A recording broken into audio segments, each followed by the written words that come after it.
Se você fez ensino médio recentemente, você pode se lembrar das famigeradas cônicas. Elas podem ter te aterrorizado ou até mesmo fascinado nos velhos tempos, ou até mesmo agora. Mas o fato é que elas são muito importantes para o nosso mundo moderno. Elas são um conjunto de pontos que, quando botados em um gráfico, formam uma certa imagem, com algumas propriedades. Esses pontos são dados pela solução de equações como essa, em que letras de 1 a f são números reais, como 1, 2, 3, meio, π, e x e y são as incógnitas, são os eixos do gráfico. As cônicas podem ser parábolas, hipérboles, elipses e um outro grupo chamado de cônicas degeneradas, que são retas, pontos, são cônicas que realmente não apresentam propriedades muito especiais. Para o vídeo de hoje, essas degeneradas a gente vai deixar de lado e vai focar nessas três principais, que são as que têm as propriedades mais interessantes. Ao contrário, muitas vezes do senso comum, essas cônicas não são apenas gráficos que matemáticos ficam lá desenhando no papel e não servem para nada. Elas têm muitas aplicações no mundo real.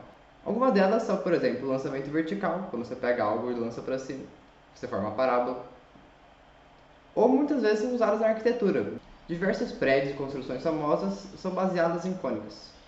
Como você pode ter reparado, as cônicas são objetos em apenas duas dimensões. Por isso tem x e o y apenas nas equações. Porém, o que acontece se a gente botar mais uma incógnita, o z, formando assim três dimensões, o mundo real? Bom, nesse caso as cônicas em três dimensões são o que nós chamamos de quádricas. Acontece que adicionar mais uma incógnita nessa equação, que já é muito louca, deixa ela mais louca ainda. Essas equações, como vocês podem ver, têm misturas de incógnitas em primeira e segunda potência e elas juntas em pares. Ou mesmo sem nada, que é o tadinho do J aqui sozinho. Bom, acontece que o número de formas diferentes de você agrupar, de você colocar números dessas letras aqui, é incrivelmente muito grande. Bom, mas para o vídeo não ficar muito extenso, a gente vai focar apenas em um grupo de quádricas, que são chamadas quádricas de revolução. Elas são basicamente cônicas que a gente escolhe um eixo e gira a cônica em torno desse eixo. Bom, a primeira dessas quádricas que a gente vai estudar é o elipsoide, que é a rotação de uma elipse. Se a gente pegar e rotacionar a elipse nesse eixo, ou nesse eixo, aqui, estão vendo aí, vai formar um elipsoide. Elipsoide é basicamente esse formato de bola de futebol americano. É como se fosse uma esfera, só que achatada em um dos lados. Aliás, curiosidade, a esfera é um elipsoide, só que igualmente achatada em todos os lados.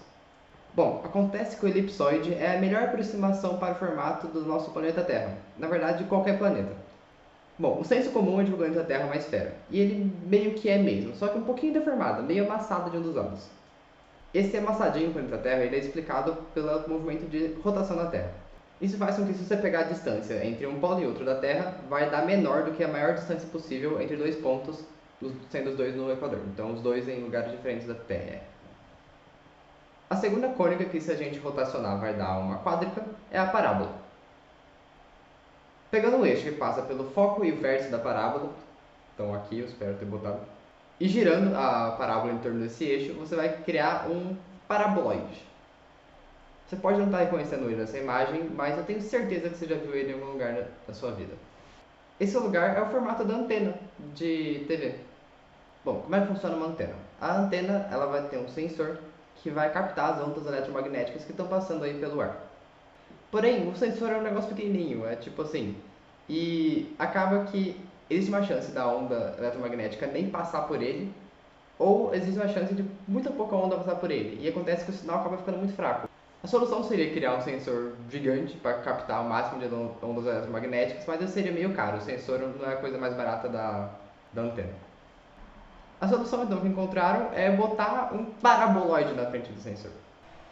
Acontece que o paraboloide tem uma certa propriedade que qualquer raio que bate nele é refletido para o foco dele.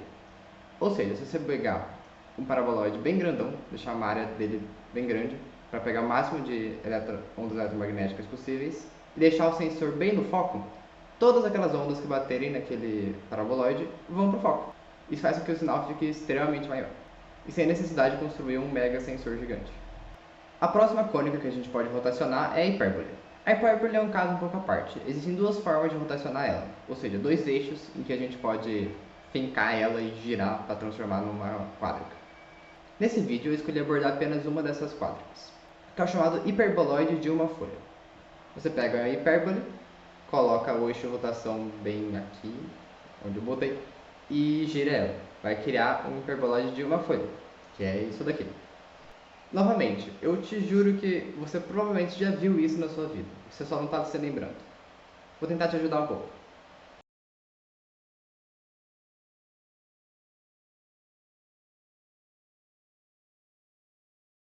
Espero que você tenha visto símbolos alguma vez na sua vida, ou pelo menos qualquer imagem de um reator nuclear, mas isso é um hiperboloide, tá? A questão é, por que escolher um hiperboloide para botar como uma chaminé de uma usina nuclear? Bom, para explicar isso, a gente precisa primeiro saber como é que funciona uma certa parte do reator nuclear. Aqui no Brasil, a gente tem o reator de Angra dos Reis. Só que como ele fica no litoral, ele é um pouco diferente da maioria dos reatores espalhados pelo mundo. Então, ele, no caso, não tem essa chaminé clássica de reator nuclear. Mas eu te juro que a maioria dos reatores do mundo tem. E bom, para que serve essa chaminé? O reator nuclear, como é que funciona? Você vai pegar átomos e vai fazer com que eles se rompam. Nosso objetivo não é realmente estudar como é que acontece a fissão nuclear nem nada. Mas a questão é que durante o processo sai muita energia. E parte dessa energia está na forma de calor. O que acontece? Se o reator sobreaquecer muito, pode ser que alguns materiais dele se fundam. Ou seja, as paredes, tudo que está ao redor dele acaba que meio que derretendo. E isso, digamos que não é bom para um reator nuclear derreter. Então, a gente precisa tirar esse calor de uma forma eficiente. E o que a gente faz? A gente injeta água ao redor do reator. Não dentro, porque senão você iria contaminar a água, deixar a água radioativa e ia ser toda uma coisa complicada para se lidar. Mas a gente pega o reator, a estrutura dele e passa a água por fora. O que acontece? A água ela é um material que rouba energia muito fácil. Então, se você passa ela para um lugar quente, aquele calor vai se transferir rapidamente do lugar quente para a água. Até existem outros líquidos que têm essa propriedade de roubar o calor muito rápido e ainda até melhor do que a água. Só que a água é muito abundante, né? A gente tem 70% da superfície do planeta de água. É um negócio muito prático de se usar. Mas bom, a gente passou a água pelo reator, ela esquentou e a gente precisa agora despejar esse calor em algum lugar. O que a gente faz? A gente pode simplesmente deixar a água ser água, deixar ela evaporar e voar mundo afora. Bom, voar não é exatamente o jeito correto de se explicar isso. Vamos lá. Quando ela esquenta, ela sai da forma líquida e vai para a forma gasosa, ou uma forma de vapor. O que acontece? Se você pega água na forma gasosa ou na forma de vapor e esquenta ela, as moléculas ficam mais distantes umas das outras. Isso faz com que a densidade da água caia, ou seja, ela fica mais leve dado o mesmo volume. Se você pegar um certo volume de água, uma temperatura, um certo outro volume de água, uma temperatura mais alta, o que tem temperatura mais alta vai ter um peso menor, uma massa menor. Assim como um balão botado no fundo de uma piscina, os gases de menor densidade tendem a subir na nossa atmosfera. É por isso que, por exemplo, o café, quando está saindo aquele vaporzinho, ele sobe e não desce e cai como se fosse uma neblina. Bom, mas voltando para a usina nuclear. O vapor evapora e simplesmente sai pela chaminé e acabou o problema do calor. Bom, não. Acontece que despejar um monte de vapor de água quente na atmosfera não é um negócio muito legal para o meio ambiente. Aquecimento global está aí para provar isso. Ou seja, a gente precisa primeiro resfriar esse vapor antes de despejá-lo no meio ambiente. Como é que a gente pode fazer isso, só que sem gastar mais energia para isso? A estratégia que os cientistas utilizaram para resolver esse problema tem a ver com uma propriedade parecida com a do gás do desodorante saindo da latinha. Quando o gás está dentro da latinha, ele está bem comprimido, bem juntinho, todas as moléculas estão bem juntas. Só que quando ele sai, porque a pressão atmosférica é bem mais baixa do que a pressão do gás dentro da lata, o gás acaba se expandindo. Ou seja, as moléculas que antes estavam unidas vão começar a se afastar uma das outras. Porém, como elas estão saindo na atmosfera, tem gás no caminho delas, então elas precisam empurrar esses gases que estão no caminho delas para fora. Quando elas fazem isso, elas têm que exercer um certo trabalho sobre esses gases, ou seja, o ato de empurrar vai gastar a energia interna delas, e no que elas gastam a energia interna, a sua temperatura vai diminuir. Então, qual foi a ideia dos cientistas para resolver o problema do calor? Eles fizeram uma chaminé, cuja base é bem larga.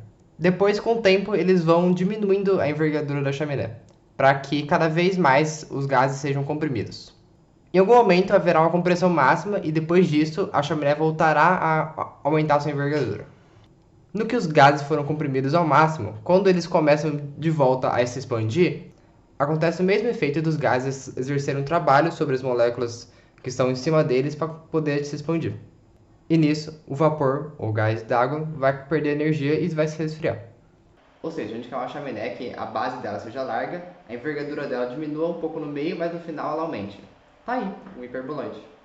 Bom, o vídeo vai ficando por aqui. Espero que vocês tenham entendido que as cônicas e as quádricas não são apenas coisas feitas para te infernizar no ensino médio. Elas realmente têm muitas propriedades e realmente são usadas bastante no nosso dia a dia. Até mais!